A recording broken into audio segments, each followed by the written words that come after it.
Assalamualaikum warahmatullahi wabarakatuh.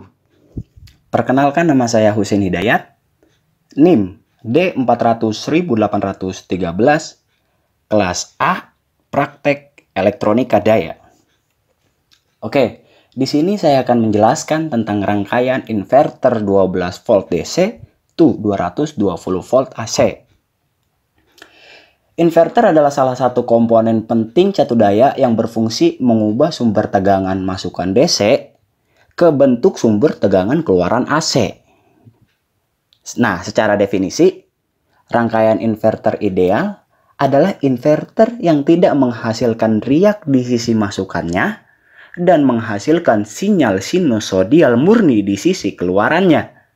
Baik yang terkontrol itu arus tegangannya, ataupun yang terkontrol itu frekuensinya, ataupun yang terkontrol itu kedua-duanya.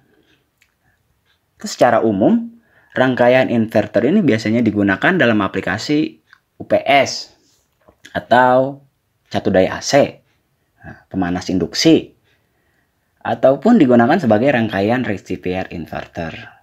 Gitu teman-teman. Nah, untuk prinsip kerja rangkaian ini sendiri nih, fungsinya untuk mengubah tegangan DC 12 volt menjadi tegangan AC 220 volt.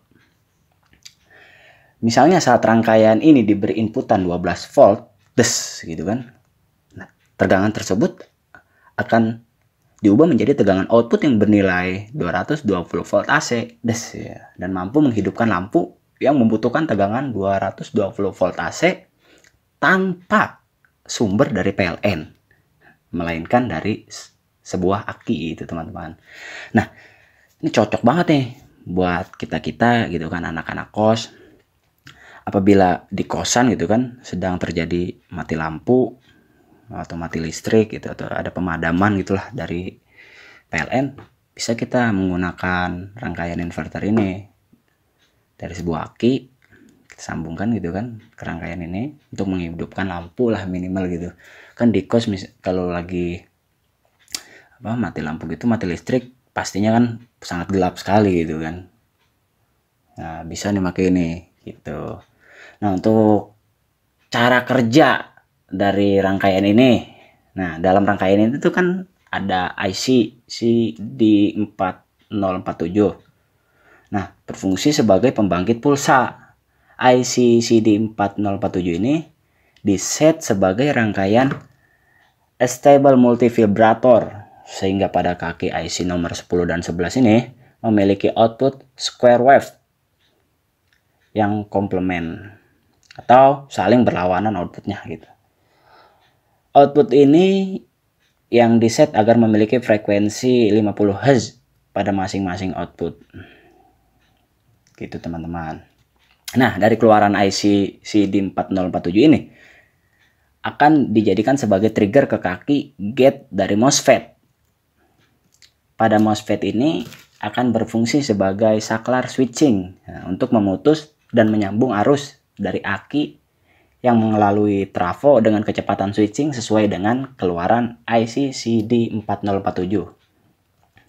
Nah, akibat dari switching MOSFET ini, arus yang mengalir di trafo berubah-ubah tuh, sehingga kumparan primer trafo akan timbul flux gitu, atau elektromagnetik yang mengubah-ubah,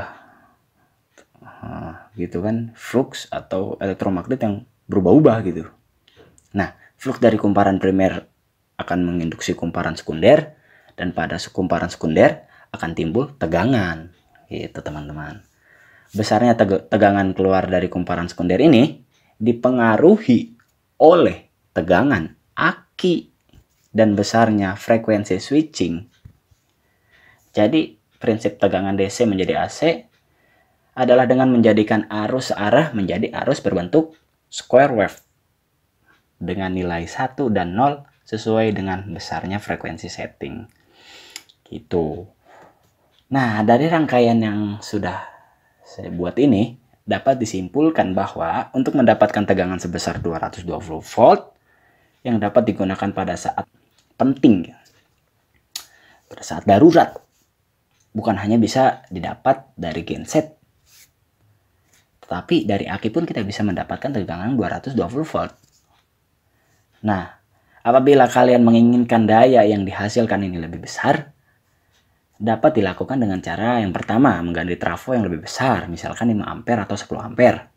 Yang kedua, menambah rangkaian switching pada MOSFET dengan memparalel rangkaian tersebut agar proses switching tegangan ini menjadi lebih kuat. Dan yang ketiga, ukuran kabel tentunya yang digunakan harus lebih besar. Gitu teman-teman. Hanya itu saja yang dapat saya sampaikan. Kurang lebihnya saya mohon maaf. Dan saya menitip pesan kepada teman-teman semuanya yang mendengarkan video saya ini, agar selalu di rumah aja, agar selalu stay at home, dan kita bersama-sama berdoa agar corona cepat-cepat punah, supaya kita bisa bertemu kembali bersama seperti sedia kala. Amin. Kurang lebihnya saya mohon maaf. Wassalamualaikum warahmatullahi wabarakatuh.